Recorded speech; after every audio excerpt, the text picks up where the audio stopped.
Hi hello అండి, welcome to Bharati special. నేను మీ Bharati.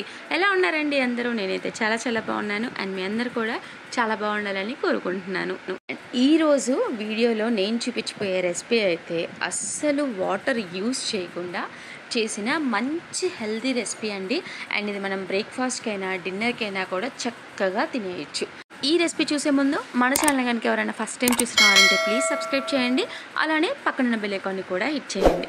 So first అయితే ఇలాగా ఒక సొరకాయని తీసుకొని చక్కగా పీల్ చేసేసేసి మళ్ళీ ఒకసారి వాటర్తో క్లీన్ చేసేసి చక్కగా ఇలాగా తురుముకొని ఉంచుకోవాలండి.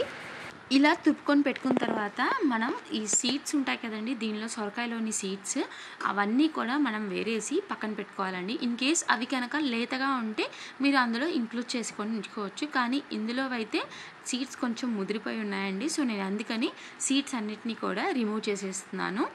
సో ఇలాగా సీడ్స్ అన్నీ రిమూవ్ చేసి పెట్టుకున్న తర్వాత ఇప్పుడు ఇందులోకి లైట్గా సాల్ట్ని అప్లై చేసేసుకొని ఒకసారి మిక్స్ చేసుకొని పెట్టుకోవాలండి.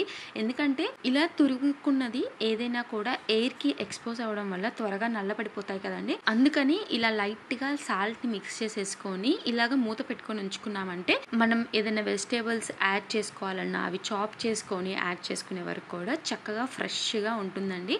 సో ఇప్పుడు దీనిలోకి అయితే కారానికి సరిపడా పచ్చిమిర్చి పేస్ట్ని యాడ్ చేసేసుకుంటున్నాను అండి.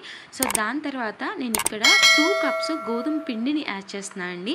అండ్ ఓన్లీ గోధుమ పిండిని యాడ్ చేస్తున్నాను అండి. ఇక్కడ బియ్యం పిండిని కానీ ఏదన్నా మైదా కానీ ఏమీ యూస్ చేయలేదు. ఓన్లీ 2 కప్స్ గోధుమ పిండిని యాడ్ చేసేసి జస్ట్ కొంచెం టేస్ట్కి సరిపడా సాల్ట్ని యాడ్ చేసేసి ఈ పిండిని అంతా కూడా మనం తురుముకున్న సొరకాయలోకి బాగా కలుపుకొని ఉంచుకోవాలండి. అండ్ ఇంకొకటి, ఇందులోకి అస్సలు వాటర్ యాడ్ చేయాల్సిన అవసరం లేదండి. ఎందుకంటే మనం సొరకాయ తురుముకున్న దానిలోనే సరిపడా వాటర్ కంటెంట్ అనేది ఉంటుంది కాబట్టి చక్కగా అందులోనే కలిసిపోతుందండి పిండి అంతా కూడా. అండ్ లైట్గా కొంచెం ఆయిల్ని హ్యాండ్స్లో వేసేసి ఇలా అప్లై చేసుకున్న తర్వాత అండ్ నేను తీసుకున్న సొరకాయ అయితే బాగా లేతగా ఉందండి. సో అందుకని నేను ఇంకొంచెం పిండిని యాడ్ చేసుకుంటున్నాను అనమాట. సో మీరు కూడా ఇలా కలుపుకున్న తర్వాత మరీ చేతులకి ఎక్కువగా అతుక్కుపోతుంటే కనుక ఇంకొంచెం పిండిని యాడ్ చేసేసుకోవచ్చండి.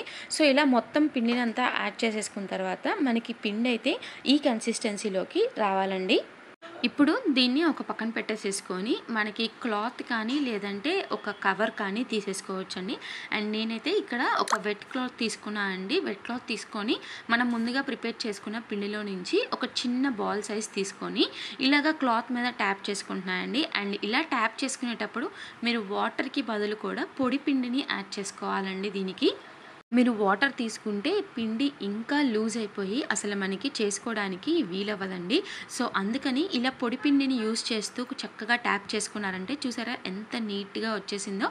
సో ఇలాగా మరీ పల్చగా కాకుండా అలానే మరీ దల్సరిగా కాకుండా ఇక్కడ చూపించే విధంగా మనం ట్యాప్ చేసేసుకొని పెట్టుకోవాలండి. అండ్ నేను ఇక్కడ యూజ్ చేసిన గోధుమ పిండి కూడా పిల్స్బరీ వారి మల్టీగ్రెయిన్ ఆటాని యూజ్ చేసుకుంటున్నాను అండి. సో ఇలా మనం ట్యాప్ చేసుకొని పెట్టుకున్న తర్వాత స్టవ్ మీద ఒక ప్యాన్ పెట్టి చక్కగా హీట్ చేసిన తర్వాత డైరెక్ట్ గా క్లాత్ ని యూజ్ చేసి చూపించిన విధంగా ఇలాగా యాడ్ చేసేసేయండి ప్యాన్ పైకి.